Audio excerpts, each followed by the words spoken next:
Welcome to tonight's Heart and Soul Book Chat with the Walking Book Club. I'm Julie Kaminsky. I'm the founder of the Walking Book Club. Heart and Soul Book Chats pair authors with the charity. So instead of bringing an appetizer to a book club meeting, we ask that you make a small donation to the named charity if you are able. If you're a subscriber of the Walking Book Club magazine, your subscription is your donation and also helps to further the work of the efforts and the work of our Heart and Soul programs. This quarter benefits the Ripple Center, and I am excited to share that the founder is with us this evening, Mike Shadroff. Mike, if you could kindly chat in some links for people that if they want to make a donation and know more about the Ripple Center, they can click on your link. So that would be great if you could chat that in. I would really appreciate it. Okay, so with that being said, I like to say that that makes the Walking Book Club good for mind, body, heart, and soul. Tonight's very special guests are Kirstin Chen and Catherine Ho, author and narrator of the best-selling novel Counterfeit. So not only do I go down the research rabbit hole for audiobook extras, for group selections, I like to dig a little bit deeper to get to know our guests better. So tonight, I wanted to introduce both our guests with a couple of fun tidbits that I uncovered getting ready for this evening's event. So Kirstin, she's really good at yoga.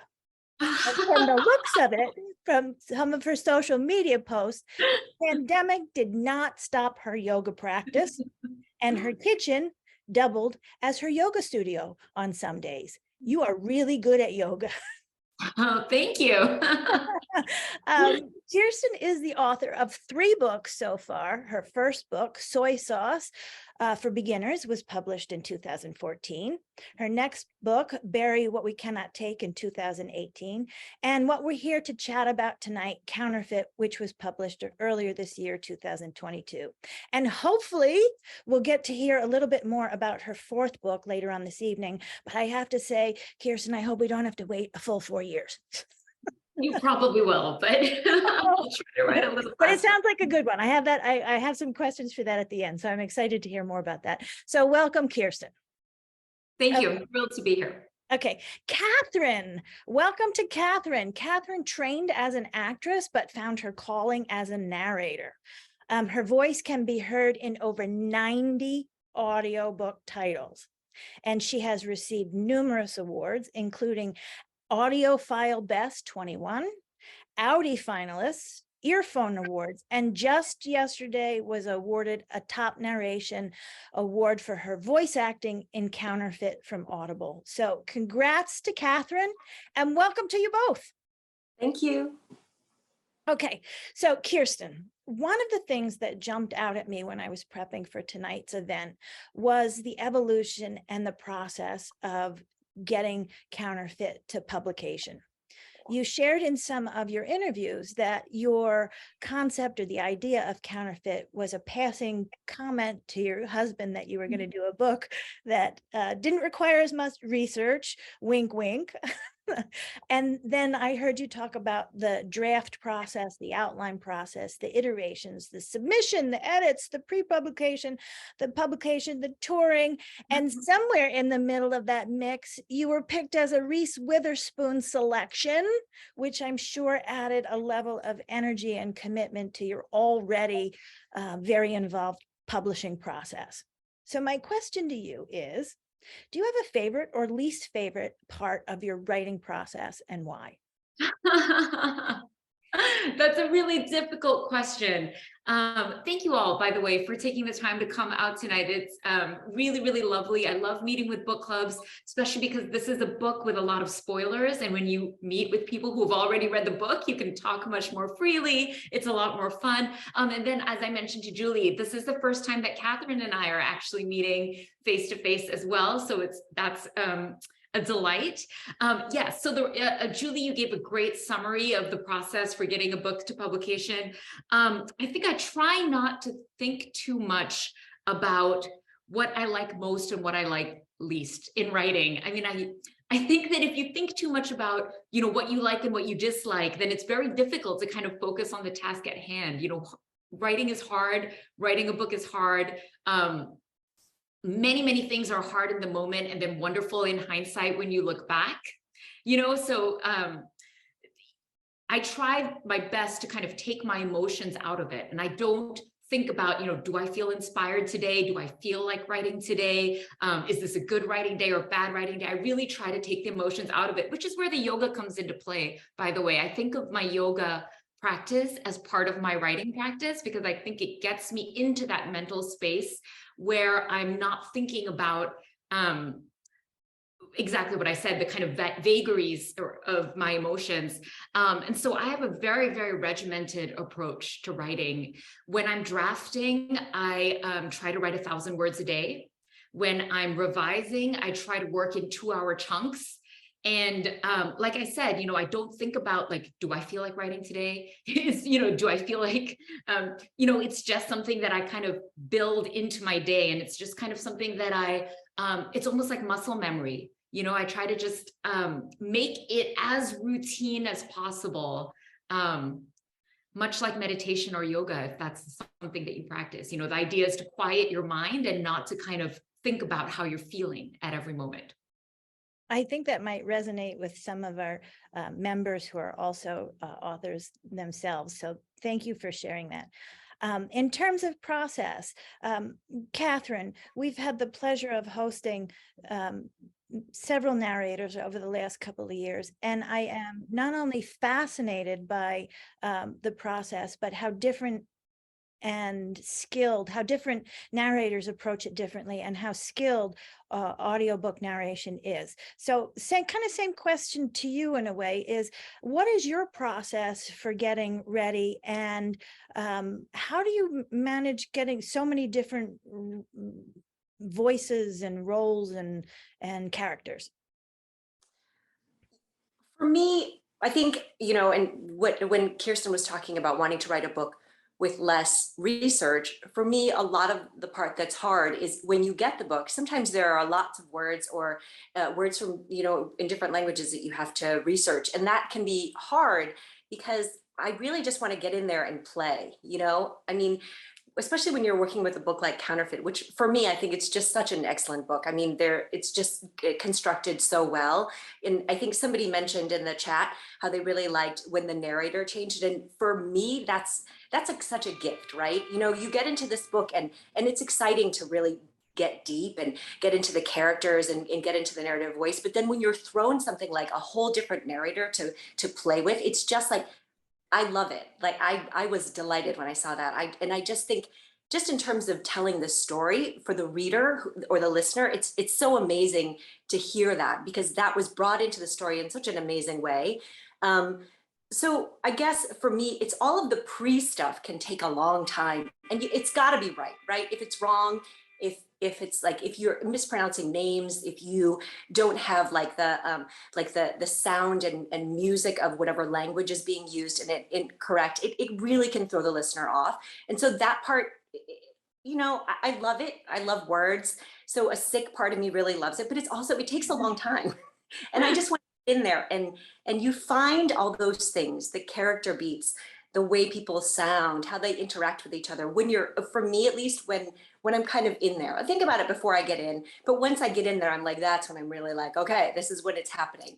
So, you know, I just, you know, I want to get to the actual narrator, but you gotta prep. On that note, I remember that I don't know if you got the actual recording that I sent of myself. Yeah. Because in Counterfeit, you know, there's a lot of Mandarin words, obviously, but then there's also some Cantonese because it's, you know, it's in a particular part of China where people would speak Cantonese to each other as opposed to Mandarin. And so, and I'm not a Cantonese speaker myself. I'm not a Cantonese speaker. But I remember, Catherine, when I got the kind of list of queries and I had to kind of, you know, make a recording because I think that was the easiest way to kind of do those pronunciations. I love the author recordings. I love it because I want to hear I kind of want to hear like the nuance of what you're thinking, you know, for the names and stuff. I like to hear it. Catherine kind of referenced, it leads nicely into the next question about the different aspects that, Kirstin, you blend together in Counterfeit to make it a 5 sneaker rated audiobook for the Walking Book Club. And that's how we rate our audiobooks. You bring in a cultural aspect, you bring in the motherhood aspect, you bring in a relationship aspect, and of course, there's the suspense and the intrigue of the counterfeit handbag industry. So kind of a twofold question. Is there an aspect that you want to readers to, is there an aspect of the book that you want to resonate most with your readers? And do you have a formula for blending them? Yeah, another very difficult question, Julie. These are good questions. You know, I'm 3 books into my career, and I've learned over the years that it is a fool's errand to try to guess what your readers are going to take away from your books. You know, people can't, as you said, you know, this is a very international book club. There you have members in Australia, you have members in New Zealand. Everybody brings their own background to a book. Everybody has their own particular interests.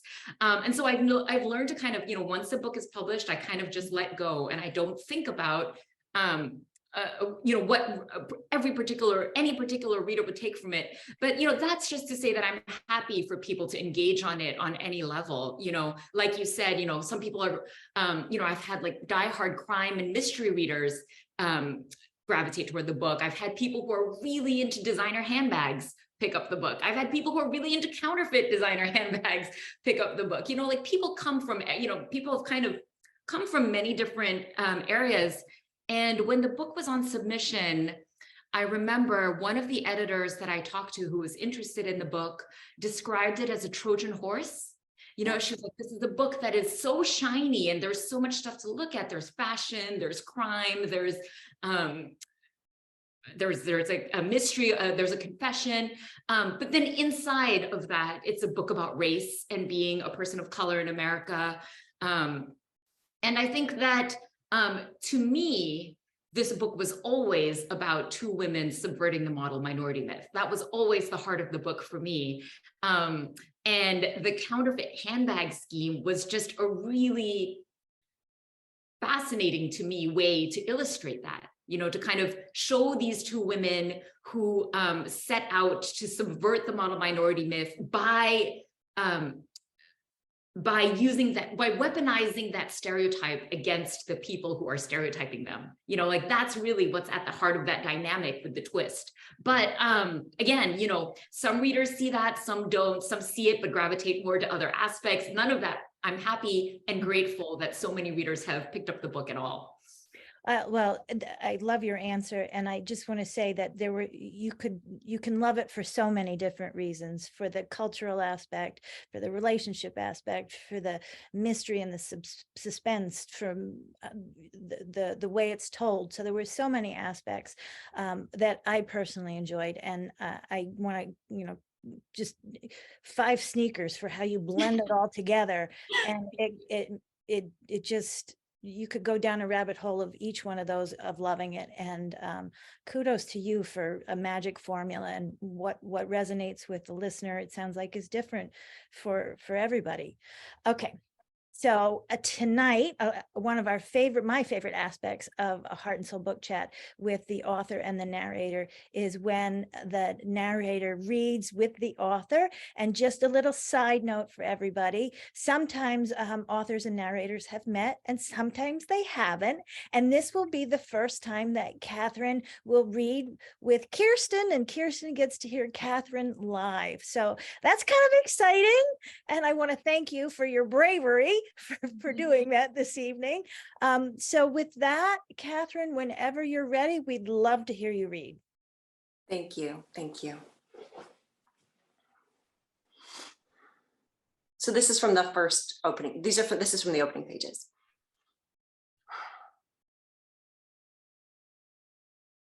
The first thing I noticed was the eyes. They were anime character huge, with thick double eyelid folds, expertly contoured in coppery tones, framed by premium lash extensions, soft and full as a fur pelt. Then there was the hair, sleek, yet voluminous, nipple-length barrel curls, and the skin poreless and very white, and the clothes, sumptuous silk blouse, patent Louboutin, and finally, the bag, an enormous Birkin 40 in classic orange. Back then, I wouldn't have known all these details though. Like most people, I knew those bags were absurdly expensive and impossible to obtain. All of this is just to say, the woman standing in the doorway of my neighborhood coffee shop looked rich, Asian tourist rich, mainland Chinese rich, rich, rich. Of course, I was surprised. Almost 20 years had passed since I'd last seen her, and she looked nothing like my freshman year roommate. In fact, she didn't even sound like her. Back at Stanford, she'd had a thick sing-song accent. Each word she spoke curled in around the edges like a lettuce leaf. She struggled with the th sound, so mother came out mother, other, other. Now, though, it would have taken me a few lines to figure out that she was from China. On the phone, when she'd identified herself, she pronounced her last name like the tooth. Ava, is that you? It's Winnie Fang. Why on earth did she want to catch up? How did she even get my number? In hindsight, she must have had her private investigator track me down, but when I asked her then, she answered breezily, "Ah, I looked you up in the alumni listserv." I didn't think to question her further. I agreed to meet for coffee, a part of me curious to see what had become of her. She dropped out of school so suddenly, midway through our first year. None of my college friends were in touch with her, and she didn't use social media, at least not under her real name. Still, rumors drifted in from time to time. We heard she'd gone back to her hometown of Xiamen and graduated college there, that she moved to Virginia to care for an ailing aunt, that she married an American and quickly divorced. A friend of a friend had run into Winnie while touring one of those pricey Chinese immersion private schools in LA, where she'd apparently taught for a spell. The woman in the doorway caught sight of me. "Ava!" she cried. She hurried over, holding out one arm for a hug, her other weighted down by the duffel-sized Birkin. The coffee shop patrons looked up with idle curiosity, probably pegged her for another one of those influencers, and returned to their screens. I dressed carefully, changing out of my usual leggings for pants that zipped, stippling concealer under my eyes. Now, however, I felt as plain as a brown paper bag. Winnie ordered a double espresso at the counter and toted the doll-sized cup and saucer back to the table. I asked what had brought her to San Francisco, and she said she was here on business. Handbag manufacturing, boring stuff. She waved a hand laden with emerald and sapphire eternity bands. To think I'd left my engagement ring at home for fear of appearing too flashy. Bravo. Oh, that was so good. It was so much fun to actually see you read it, and not just listen. Kirsten, how was that for you to hear your character? It's amazing. It's a privilege. I feel like Catherine just makes the words sound even better than they did in my head. And so it's a privilege. I mean, I listened to the audiobook, obviously, when they first sent it to me. And Catherine was I was very lucky that I got to weigh in on who we were going to pick as our narrator. And Catherine was my top choice. So yeah, no, it's a privilege. Every time I hear a great voice actor read my words, it really is, it's very moving and it's very lovely to be a part of this. Thank you. I loved working on your book. I so Yeah. privileged for me, honestly. Very, very happy to work with you.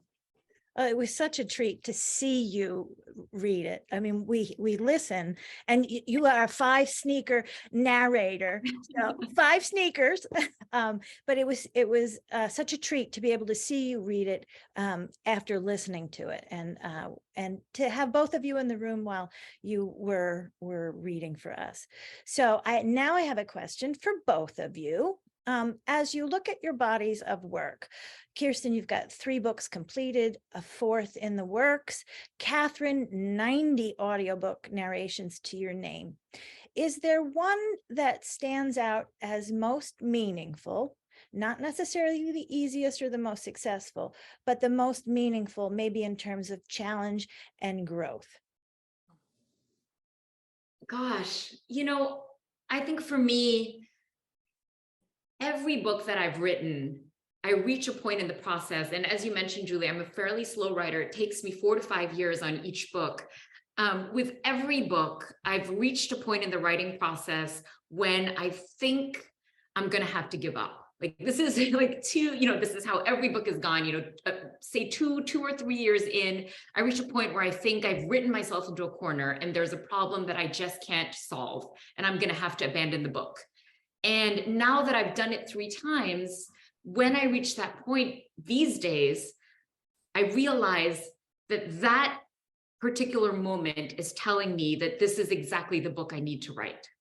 Because with each book that I write, I want to come out on the other side better than when I started, right? My goal is to be a better author at the end of each process. So at the end of book 1, I'm better than the beginning of book 1. At the end of book 2, I'm better than where I was when I wrote book 1. So, every book is really meaningful for that reason, because it made me the author who could complete the next one. And I really believe that. I've had people ask, like, is there something you want to achieve, 50 years down the road or 30 years down the road, whenever I end my career? And I think, what I want to achieve is I want somebody to look at my body of work and say, like, oh, she really did get better with each passing book. Like she really did try to do something different. So I kind of skirted the question, but there you go. And I did want to say to Catherine that she doesn't have to pick my book. Don't be on the spot when you go. I won't be offended at all.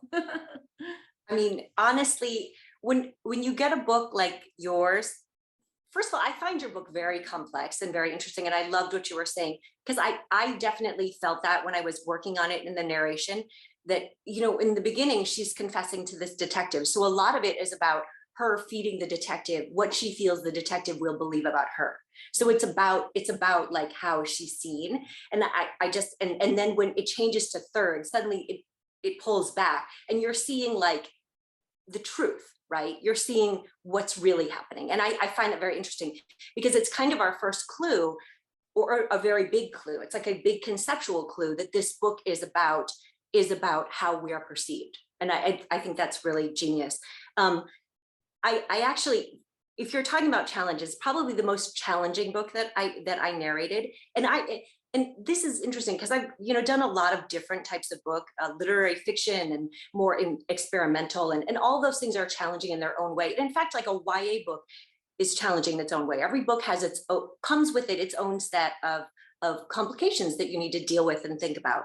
But personally, the most difficult book I ever narrated was this book called From a Whisper to a Rallying Cry. And it's a book about this man named Kirstin Chen who was killed, was beaten in the street. And I got this book at the beginning of the pandemic, when it was before people had vaccinations, and there was a lot of anti-Asian hate out there. And I'm starting to get upset thinking about it. And it was really hard to narrate, just because I was just so upset all the time. I had to take so many breaks to like sit down and breathe and go back and read it, because what happens to this person, and I'm so sorry, gotta calm down. And the way that his family just was so strong for him and his friends, it's a really special book to me. It's YA nonfiction, but that would be my most difficult, I think, title to date, for a very personal reason, because they all had challenges. Thank you for sharing so vulnerably. And I guess what I'm hearing kind of from both of you is that where you get to a point of struggle, or what you struggled with, has made you stronger and has brought meaning. And in my work as a coach, as a health coach, those are really important lessons, or important, not lessons, but things that, when you're going through struggle, that you can come back to and ground yourself in. So thank you for sharing your aspects as both an author and a narrator of kind of maybe what many of us kind of our struggles and our challenges, and what makes things meaningful and opportunities for growth. Okay, so a much lighter question, much lighter, little less serious. Sorry. If you were to take Ava or Winnie to lunch, Oh. who would it be, why, and where would you go? Who would I pick? Yeah. Oh, I would pick Winnie. She's so much more fun than Ava. Um, Winnie was actually really, really fun to write. Like I felt like, I mean, part of it is because Ava had to do the heavy lifting in the book. Like she's the one who has to pull off a lot of, I mean, in the story, she has to pull off everything, but in the kind of structure of the book, she has to pull off the twists. She has to pull off the narrative. She has to pull off tricking the detective. So she's doing the heavy lifting. So I don't want to be unfair to her. But when I wrote Winnie, it was like a breath of fresh air. Like she's so fun. She's so bold. She's so confident. So I would definitely pick Winnie. We would probably have to go to a 10-course banquet at some very, very fancy Chinese restaurant. I don't even think there's one in San Francisco that would suffice. We would maybe have to go to Shanghai or something like that, but that's what I would do. Catherine, Ava, Winnie, where would you go and why would you pick the character? Oh, I mean, I have to agree with Kirstin, definitely. I mean, Ava is great. I mean, great. She pulled off this, like, definitely a very admirable character for everything that she's pulled off. It's impressive. But Winnie is fun, right? If you're going out to dinner, you just want to laugh, right? Something fun. And where would you go? Oh, hot pot. Okay. Right? No thinking with that one. Okay, so Late night hot 2 a.m. Right? After karaoke. After karaoke. So we're at the point now, and well, hopefully we can get a couple of them in, that the subscribers to the Walking Book Club magazine get to ask some of the questions, and the subscribers to the magazine, their subscription is the donation. So if you like tonight's event, I will follow up with more information about supporting these events and becoming a subscriber. So Sandy, if you want to take yourself off mute, you had a great question about Kirstin's process of ending. Okay, hello, good evening. Yeah, I have to admit, I was really taken back by the ending. I thought there'd be just this sweet reconciliation with Ava and her husband. They just live happily ever after and life would go on. She learned her tough life lesson. She got her, reasonable sentence from the judge, all of that. I was so taken back when it sounded like they were in cahoots again. I'm like, no, that's not how it's supposed to end. So what were your thoughts about how you chose the ending? To me, it was, this is a book where I had a starting point and I had an end point from the very beginning. So, for the 4 years that I worked on this book, from the start, I knew what was going to happen in the end. And I knew that they were going to get away with it and continue on with their scheme. Partly because, I mentioned this earlier, like to me, this book was always about two women subverting the model minority myth. That was always the kind of the beating heart of the book. And so I knew that in order for them to, the ultimate subversion would be for them to get away with the crime. And if in fact she repented and turned back and went back to her old life, it would be an embracing of the myth as opposed to a subversion. So, in my mind, it had to end this way. And I think, I think what Winnie shows Ava is that she can be happier than she was. Ava believed she had the perfect life, and Winnie showed her that there was more to it than the so-called perfect life. So, it's not like her life was bad, but I think for Ava, her true self was with Winnie, really. I think of it as very much a friendship story in addition to being a caper. Sandy, thank you for your great question. And I'm glad you asked it, because I had listened to some interviews where you had responded to why you ended it that way. So I'm glad Sandy brought that forward. Mike Shadroff is with us tonight. Again, he is the founder of the Ripple Center, and he has a question for you. So Mike, if you want to bring yourself off mute and go ahead. Sure, thanks. So first of all, Julie, thank you so much for choosing the Ripple Center as the benefactor for this. And Kirstin and Catherine, it's really a pleasure sharing space with you. I almost feel like I should give my fellows who are beginning to create social impact businesses this book as to exactly what not to do. Better people in the planet. Yeah. My big question, and so many of the themes, it was incredible, the stuff that we teach in our fellowship, you bring out, and a lot of it came back to socioeconomic disparities, Yeah. right? Can you talk about, how you came up for the most part with that, as the jumping point for a lot of the future things that happen? Yeah. I'm so glad you mentioned the socioeconomic disparities, because a question that I get a lot is, why did I write a book about scammers, and why are there so many stories about scammers in the zeitgeist? Some of you may know that Netflix show Inventing Anna, which was about a so-called German heiress who scammed many elite New Yorkers in the art world and restaurant world and world of architectural finance. That was a very famous scammer story. There was a story in the New Yorker fairly recently about a fake count on the Upper East Side who would scam older divorcees out of their savings. And so, yeah, I think there are a lot of scam stories in the zeitgeist. And I really think that it comes out of living in a society with extreme inequality, right? When you live in a world where an entry-level worker at a company can make 500 or 5,000 times less than the CEO of that same company, it is very difficult for people to look around and not feel like the system is rigged, right? Like if you're working 2 jobs and don't have health insurance and can't see a way forward, it's very difficult to not feel like there is nothing that I can do to keep up or to build, to provide for my family. And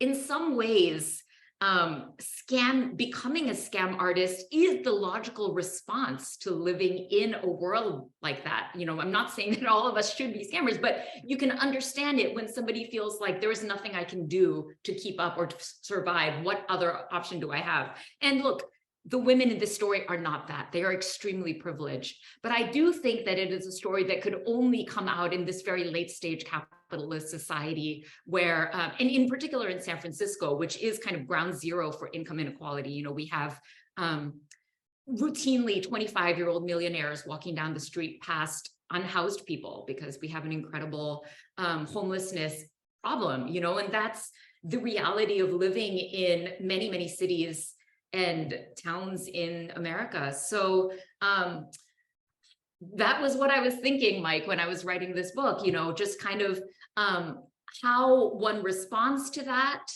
In many ways, this book is satire. It's not meant to be read exactly straight on. So in some ways, this is a metaphor for what it means to exist in a world like this. And then I was also thinking about criminality, and how we view criminals in our society. Who is allowed to be seen as a noble criminal? Who has the privilege to be Robin Hood? And who is seen as just a regular, 100% bad criminal who should be locked up, right? Like we understand now that there are a lot of identity issues that come into play there. Only certain people have the privilege to become Robin Hoods, and others are kind of seen as common criminals. So that's a long answer, but all of that stuff was kind of swirling around in my head as I was writing this book. Thanks for the question, Mike. I really appreciate it. And it was a great question. Okay, last question for the evening, because I have a lightning fun round planned. So Karen, can you bring yourself off mute, please? And you always have great questions and comments. So. Well, I have a question about how intentional you are with foreshadowing, because as I was listening at the very start of the book, you think, oh, Ava's so sweet and innocent, and that Winnie's the manipulative one. But right away up front in that story, you see that warm side of Winnie when she comforts Henry in a way that Ava can't. And then when they talked a bit about the SAT scandal, my first thought was that Winnie was taking the test for others, and that's what came out at the end of the story. So I see both of them where Winnie, for a more positive spin on it, was enterprising from the beginning to try and make her way. And I don't feel like Ava was manipulated at all. I see her as even more manipulative than Winnie was. But as I'm listening, there are all these little clues all along. Do you plant them as you go, or do you go back and do rewrites to foreshadow? Yeah.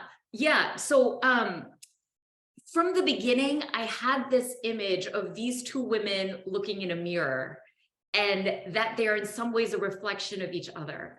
And so at some point, it's exactly what you pinpointed. At some points, you're like, oh, who's manipulating whom, right? It feels like Winnie's manipulating Ava, but then we find out Ava's manipulating Winnie, and they kind of switch places from time to time. And so I really saw them as doppelgangers. And, even the word doppelganger has a kind of evil connotation, like we think of Jekyll and Hyde, or like, the term has this kind of the dark side of your character. And so I thought of it as well, like in some ways in the beginning, Winnie is the darkness that is already inside Ava. And then Ava brings out more of the darkness that is in Winnie. And of course, they bring out the goodness in each other too. They're not wholly bad, they do a lot of good, and there's a lot of kindness in the way that they treat each other, especially. I think their friendship is very genuine, especially at the end of the book.